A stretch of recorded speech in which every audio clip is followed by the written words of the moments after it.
শর্ত হতে হবে রাজপথে সে কতটুকু সক্রিয় ছিল। এর বাইরে ওই বিভিন্ন জায়গায় টাকা পয়সা দিয়ে কমিটি দিয়েছে। আমরা দেখেছি এর আগে নিবন্ধন পেয়েছে যে অফিস নাই, একটি বাসাকেই অফিস হিসেবে দেখানো হয়েছে। এই সকল দল নিবন্ধন পাবে, আর তারেক রহমান নিবন্ধন পাবে না, আম জনতার দল নিবন্ধন পাবে না, সেটি আমরা মানব না। তিনটি দলকে নিবন্ধন দেওয়া হয়েছে। এনসিপি নিবন্ধন পেয়েছে, আমরা তাদেরকে শুভকামনা জানাই। কিন্তু আরও যে দুটি দল নিবন্ধন পেয়েছে, সেই দল দুটির সাংগঠনিক কার্যক্রম সম্পর্কে আমাদের সন্দেহ এবং সংশয় আছে। আমরা দেখেছি আম জনগণ পার্টি, যেটা আম জনতার নামের সাথে অনেকটা মিল রেখে আপনার এই নাম দেওয়া হয়েছে।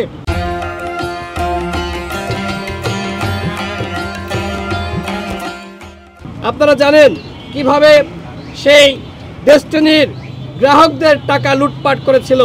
সেই ব্যক্তিরা এখন দল গঠন করেছে, যাদের আমরা কখনোই 24-এর গণঅভ্যুত্থানের আগে বাংলাদেশে সাংগঠনিক কার্যক্রম পরিচালনা করতে দেখি নাই।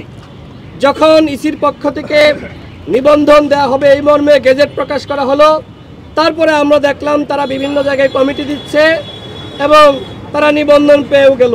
আমার ব্যক্তিগত আবেগের জায়গা থেকে তারেক রহমানের সংগ্রামের প্রতি শ্রদ্ধা দেখানোর জন্য এখানে সংহতি জানাতে এসেছি। আমি প্রধান নির্বাচন কমিশনারের কাছে যাব, তার সাথে কথা বলবো কোন প্রক্রিয়ায় অন্য দলগুলোকে নিবন্ধন দেওয়া হয়েছে আর কেন তারেক রহমান নিবন্ধন পায়নি, সেটি জানার জন্য প্রধান নির্বাচন কমিশনারের কাছে যাব এবং তার কাছে জানতে চাইব।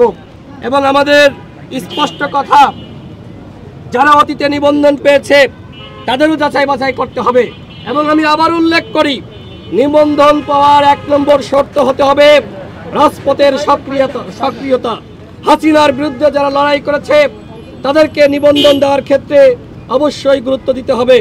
আমি আজকে ব্যক্তিগত পর্যায় থেকে আমাদের রাজপথের সংগ্রামী সহযোদ্ধা, ভারতীয় আধিপত্যবাদী শক্তির বিরুদ্ধে লড়াকি সৈনিক, রাজপথের সংগ্রামী নেতা, 2018 সালের যিনি গুরুত্বপূর্ণ ভূমিকা রেখেছেন, বলা যায় যে কোটা সংস্কার আন্দোলন সৃষ্টি করেছে। আমাদেরকে আপনারা দেখেছেন সামনে থেকে নেতৃত্ব দিয়েছি, কিন্তু এই আন্দোলনের উদ্যোক্তা ছিলেন তারেক রহমান। এমনকি আমরা দেখেছি এই 24-এর গণঅভ্যুত্থানে তিনি আটক হয়েছিলেন।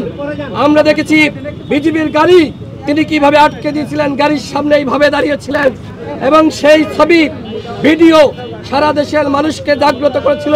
তিনি লাঠি হাতে এদেশের মানুষকে রাজপথে নেমে আসার আহ্বান জানিয়েছিলেন। অবশ্যই এই তারেক রহমানের দল আম জনতার দলকে নিবন্ধন দিতে হবে। এই মুহূর্তে আমি নির্বাচন কমিশনে যাব তারেক রহমান ভাইকে সাথে নিয়ে। প্রধান নির্বাচন আপনি যাবেন না? আচ্ছা, আমি কথা বলবো। তারেক রহমান ভাই যেহেতু এখানে অনশন করছেন, তার অনশন তিনি অসুস্থ হয়ে যাবেন, প্রধান নির্বাচন কমিশনের সাথে কথা বলবো।